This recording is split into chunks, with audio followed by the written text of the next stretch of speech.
ಲೋಕಸಭೆಯಲ್ಲಿ ಮಹಿಳಾ ಮೀಸಲಾತಿ ಬಿಲ್ಗೆ ಸೋಲು ಉಂಟಾಗಿರುವಂತದ್ದು. ನಾರಿ ಶಕ್ತಿ ವಂದನ್ಗೆ ಲೋಕಸಭೆಯಲ್ಲಿ ಈಗ ಶಕ್ತಿ ಸಿಕ್ಕಿಲ್ಲ. ಇವತ್ತು ರಾತ್ರಿ 8:30ಕ್ಕೆ ದೇಶವನ್ನ ಉದ್ದೇಶಿಸಿ ನರೇಂದ್ರ ಮೋದಿ ಅವರು ಇದೇ ವಿಚಾರವಾಗಿ ಭಾಷಣವನ್ನ ಮಾಡ್ತಾ ಇದ್ದಾರೆ. ಎಸ್, ಮಹಿಳಾ ಮೀಸಲಾತಿ ಬಗ್ಗೆ ಪ್ರಧಾನಿ ಮೋದಿ ಇವತ್ತು ಭಾಷಣವನ್ನ ಮಾಡ್ತಾರೆ. ಇನ್ನು ಈ ಒಂದು ಭಾಷಣ ಅಥವಾ ಏನ್ ಹೇಳ್ಬಹುದು ಅನ್ನುವಂತಹ ವಿಚಾರಗಳು ಈಗ ತಲೆಯಲ್ಲಿ ಓಡಾಡ್ತಾ ಇದೆ. ತೀವ್ರ ಕುತೂಹಲವನ್ನ ಕೆರಳಿಸಿದೆ ಪ್ರಧಾನಿ ಮೋದಿ ಅವರ ಭಾಷಣ. ಇವತ್ತು ರಾತ್ರಿ 8:30ಕ್ಕೆ ದೇಶವನ್ನ ಉದ್ದೇಶಿಸಿ ಭಾಷಣವನ್ನ ಮಾಡ್ತಾರೆ. ಮಹಿಳಾ ಮೀಸಲಾತಿ ಕಾಯ್ದೆ ಏನಿತ್ತು ಇವಾಗ ಸೋಲಾಗಿದ್ದಂಥದ್ದು, ಅಂದ್ರೆ ಒಂದ್ ರೀತಿಯಾಗಿ ಮುಖಭಂಗ ಅಂತ ಕೂಡ ಹೇಳ್ತಾ ಇದ್ವಿ. ಅದು ನಿಜವಾಗ್ಲೂ ಕೂಡ ಮೋದಿ ಅವರು ಹೇಗ್ ತಗೊಂಡಿದ್ದಾರೆ ಇದೆಲ್ಲದರ ಬಗ್ಗೆ ನಾರಿ ಶಕ್ತಿ ವಂದನ್ಗೆ ಲೋಕಸಭೆಯಲ್ಲಿ ಒಂದ್ ರೀತಿಯಾಗಿ ಶಕ್ತಿ ಸಿಕ್ಕಿರ್ಲಿಲ್ಲ. ಇದನ್ನ ಉದ್ದೇಶಿಸಿ ಏನ್ ಮಾತಾಡಬಹುದು ಇವತ್ತು ನರೇಂದ್ರ ಮೋದಿ ಅವರು? 8:30ಕ್ಕೆ ಭಾಷಣ ಮಾಡ್ತಾರೆ ಇದೇ ವಿಚಾರದ ಕುರಿತಾಗಿ. ಏನು 33% ಮಹಿಳಾ ಮೀಸಲಾತಿಗಾಗಿ ಬಿಲ್ ಮಂಡಿಸಿದ್ರು. 298 ಮತಗಳು ಪರವಾಗಿ, ಅಂದ್ರೆ ಕಾಯ್ದೆಯ ಪರವಾಗಿ ಬಂದಿದ್ದಂಥದ್ದು.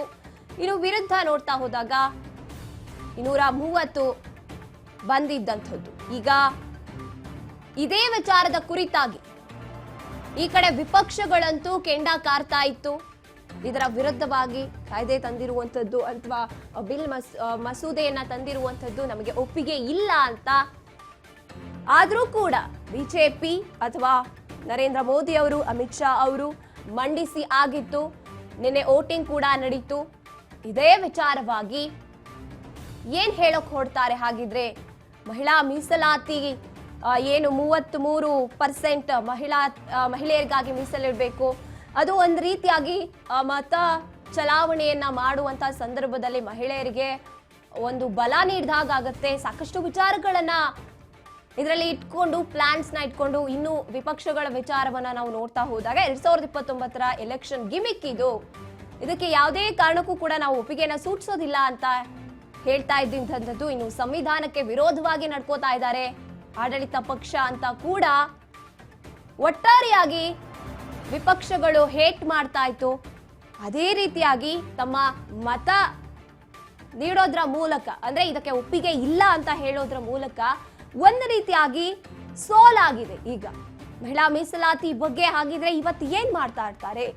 ಇದು ಕುತಂತ್ರ ಮಾಡಿ ಈ ರೀತಿಯಾಗಿ ಮಾಡಿದ್ದಾರೆ ಅಂತ ಏನಾದ್ರೂ ಹೇಳ್ತಾರ? ವಿಪಕ್ಷಗಳಿಗೆ ವಿರುದ್ಧವಾಗಿ ಕೆಂಡ ಕಾರ್ತಾರ ಪ್ರಧಾನಿ ಮೋದಿ ಅವರು? ಅಥವಾ ಮಹಿಳೆಯರನ್ನ ಕುರಿತಾಗಿ ಏನಾದ್ರೂ ಮಾತನಾಡಬಹುದಾ? ಮೀಸಲಾತಿ ಅಂತ ಅಂದ್ರೆ ಒಂದು ಬದಲಾವಣೆಯನ್ನ ತರೋದಕ್ಕೆ ಮುಂದಾಗಿದ್ದಂತಹದ್ದು, ಅದು ಕೂಡ ಇವಾಗ ಪಂಚರಾಜ್ಯ ಎಲೆಕ್ಷನ್ ಹತ್ರ ಬರ್ತಾ ಇರುವಾಗ್ಲೇ